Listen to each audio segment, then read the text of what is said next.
Apologies for my random background. Hey guys, and welcome back to my channel. My name is Chloe Roberts, if you didn't know already, and I'm going to be doing a Q&A for you guys today. It's been a while since I've done one of these, and you guys really liked the last one, and you've been requesting it like no tomorrow on my Instagram. So my Instagram's at Chloe Roberts __. If you don't follow it already, you should go check it a follow. I ask a lot of my YouTube questions and stuff like that on there. Go check it out. It's really just going to be very comfortable. I'm in my little trackies today, like I'm talking to my best friends, just sitting here and having a conversation with you guys. I will get straight into it.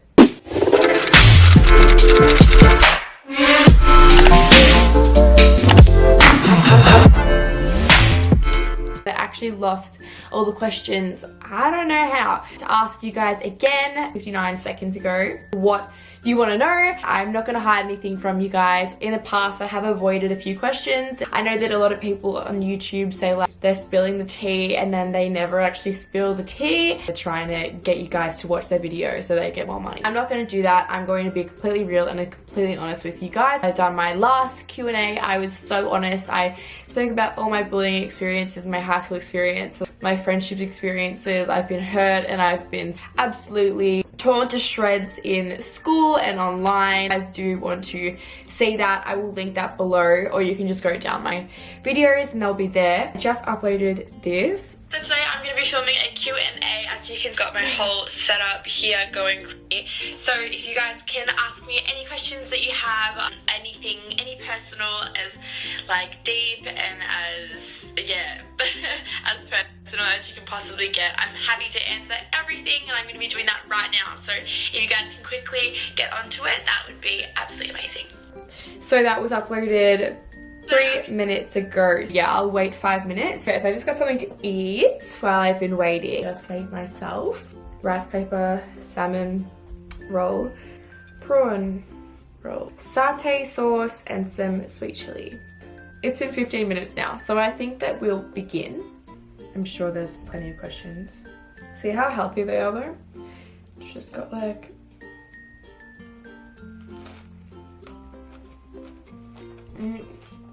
oh, so good. Moving on.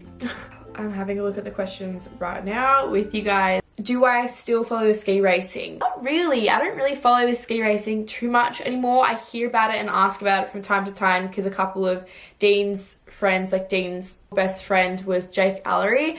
Jake actually competed. It's such a dangerous sport, first of all. There's things like the Southern 80 and Mildura 100 and things like that that I have gone to go see because Dean used to do ski racing, so I'd go to all of the even point scores and things like that with him. He stopped a year after because it was really expensive to do and there was literally no reward for it, especially if you're only doing like 60 miles per hour, which is still such a high speed and such a dangerous thing to still do, but not as dangerous as the guys in Superclass who it's like top level. You have to be invited to be in Superclass, and Jake's in that, and every now and then Dean will speak to him and find out what's happening. But no, I haven't gone to see them as of late. Southern 80 we wanted to go see, but we had a 21st on that day, I'm pretty sure, or an engagement party, so we couldn't go, which we were so devastated about because we loved Southern 80, just sitting on the bank and watching the boats go past with the skiers behind it, sitting in the water, having a few beers, and I don't have beer, but having a few like cruises or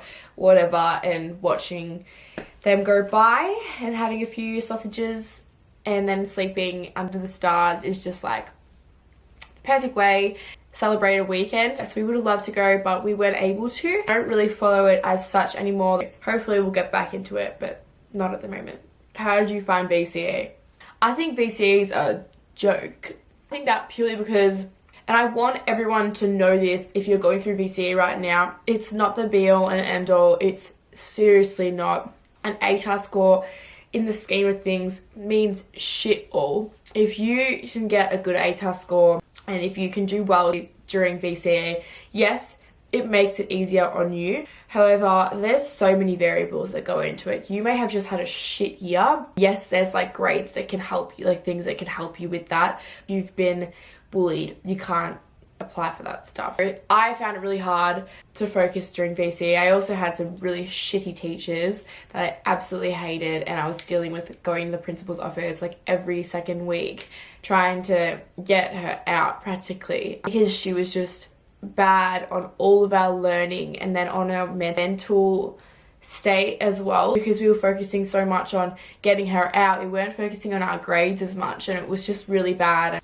Everything about it was just horrible. I don't like VCE because there's so many variables that go into getting a good ATAR score. If you don't get a good score throughout the whole year and then in the exam you do really well, but someone who has done better than you throughout the whole entire year does really badly in the exam, your score gets from here because they were up here pushed down to here so that they're here. How does that work? I just don't like it. I just think that it's absolutely bullshit. Like the scaling, it's just stupid. It depends on what school you go to. So what, because you're at a private school you get more benefits because people are supposed to be more smarter, the class you were in smaller, and so you should have, I don't know, there's just so much shit that goes into it. That's why it's so good that after 2 years after uni, the ATAR scores are relevant. It doesn't even matter. I'm in uni already, so I did get into my first preference straight away, which was great because it does help and you don't have to go through pathways, but there are always pathways. So much pressure is put on you, and especially at my school, so much pressure was put on us. It got tiring. So much pressure from year 7 all the way to year 12. Year 7 I felt like I was going well, and then it's like a steady decline, as well as like you're going through so much shit. It's just hard to like balance everything at the same time when you're growing up and learning to be like learning about who you are as well as learning everything else that you have to do. It's just a lot for a young kid to take on. Without that pressure of VCE, it's already a lot, and then you put that on top and it's like, oh. How do you afford the lifestyle you live? I don't know how to answer that question. I try to work pretty hard, so I like have a lot of little things that are on the side that you guys don't see that I'm always doing. I work at a cafe. I have my own petite house, is all the clothing that's over there. I got my certificate in doing lashes while I'm at uni as well. I'm wanting to do lashes, the cafe, and then my petite hire stuff. So I'm trying to get all that juggled, as well as doing my YouTube and my Instagram, and try to do a lot. So I do work hard behind the scenes, which is a lot of stuff that you guys don't see. So that's how I afford the lifestyle that I live, but I don't live a luxurious lifestyle. How many kids do you guys want? I hope you're talking about Dean. I want 3.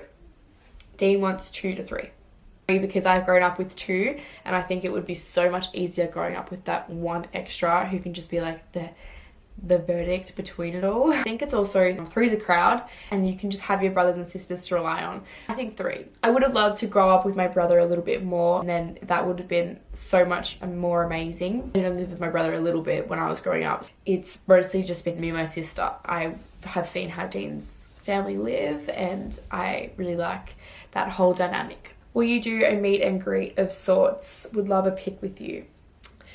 I don't know. You guys will have to let me know if you guys want me to actually do one, because I really would not want to go organize a meet and greet and then like 3 people show up. Like that would be so embarrassing. Plans for 2019, to be honest, you're really pretty. Thank you. I don't really have too many plans. I just want to finish my uni course. I wanted to grow my social media platform, which hasn't really been happening at all. I think the world and life has a plan. God has a plan for you, whatever you believe in. I'm just gonna try and go along with it and try and seize every opportunity that I get given, and be kind and loving. Just do the best that I can possibly do. I'm not putting too much pressure on myself. As being an influencer, get tiresome sometimes. Yes. I am constantly having to feel like I have to live up to these expectations. These unrealistic expectations aren't necessarily there, it's what you make of them.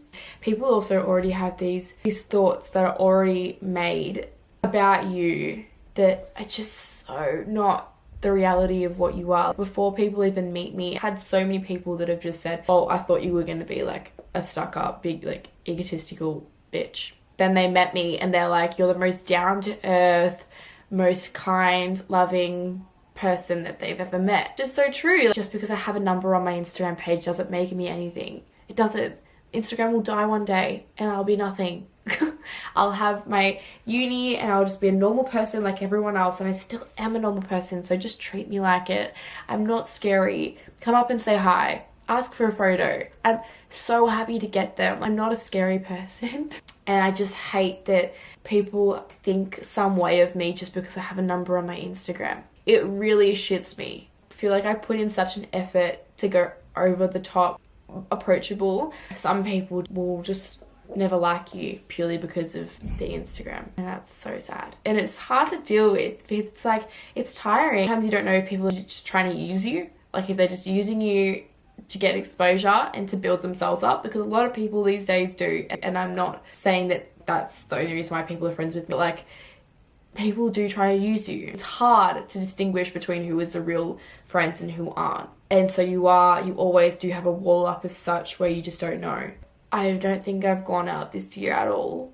Not once where someone has sent me a message saying they've seen me. Someone's come up to me and taken a photo with me or something like that. Like, I love that, and I'm never going to complain about getting seen and people knowing who I am. It does get tiresome in some way. It never turns off, ever. You guys think that it's so easy, but it never turns off. You guys have so much expectations of me. You expect me to post good quality shit, but you expect me to post all the time. You expect the stories to keep flowing. Like, I'm constantly having to be on and constantly having to show you guys my life and share with you in the most honest and real way that I can. I love sharing it with you, don't get me wrong. Like, that is something that I genuinely love about this whole Instagram and influencer life.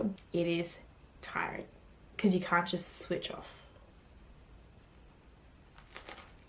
Are you staying here in Melbourne, or are you moving to Queensland? I'm going to be staying in Melbourne for a little bit longer, at least. I want to move to Queensland purely for the lifestyle. I also want to move to Queensland because I feel like there's not many people down here that are pursuing Instagram as such, and I would love to go meet a lot of people that are in Queensland that are doing that. Like, it's just always hotter and sunnier and nicer up there. I honestly think just a better lifestyle more than anything. There's like a lot of reasons. Me and my boyfriend, we've always looked at Queensland and been like, we want to go, and we're young, why not give it a go? If we don't like it, we'll come straight back. Dean also takes Melbourne for granted a lot too. He doesn't realize how good we actually have it, and I know we have it good. Like, I love Melbourne. I think moving to Queensland will be a bit of a reality check to be like, it's not much different. I just want to move, get away from everything and be a bit independent. If we hate it or we like it or whatever, we'll make our minds up then. At least we're just doing something about it. It pushes us. That's why I'm thinking about it. Who do you go for in AFL? I go for Richmond. I should go for Collingwood. I don't really know much about Richmond. I've always gone for Richmond. My mum goes for Richmond. My dad goes for Collingwood. Every year for like 4 years, I'm pretty sure, when I was a bit younger, every year we'd say, okay, we're in Collingwood and Richmond versus each other. Whoever wins out of Collingwood and Richmond, I will go for. And every year Richmond beat Collingwood in the game that we chose. I was like, oh well, just gotta go for Richmond. And I've just always gone for Richmond. However, I know more about Collingwood because my dad's a fanatic. Like, he's an absolute fanatic. He just loves Collingwood to bits. When watching the grand final last year and Collingwood was in it, I genuinely think that that's how I knew that I was like a Collingwood supporter, because I started crying. And I was like, oh my god. And I like literally had like tears coming down my eyes. Really sad. I'm even getting emotional now thinking about it. How old am I? 20 years old in July. What size are your breasts? Implants. They look amazing. I don't have any. They are real. They are real. Like, oh my god, they're real. I'm so sick of everyone getting them. Like, I completely understand that if you want to improve yourself as such, if you desire to have something, if you have the means to be able to get it, then why wouldn't you? At the same time, it's like, I just don't want girls to be thinking that they have to get boobs in order to be pretty. Like, it's not true. You don't have to. It's so sad that this world is coming to that. I'll touch on that more so in another video. I just hate the direction that some of this world's going to. Everyone that girls look up to these days have their boobs done, and it's just giving younger girls unrealistic visions of what they should look like, and if they don't look like that, then they're going to want to get a boob job. I just think it's sad. It's also a lot of money. And I feel that's enough. So yeah, hope you guys like this video. I love you guys so much, and I hope you guys enjoyed this video. Please do like this video if you do like it, and subscribe to my channel because it really does support me. If you guys want me to do like a mukbang, or like a proper one where I'm just like eating and actually talking to you guys, let me know, because I do love eating and I do love telling you guys stuff about me. Bye.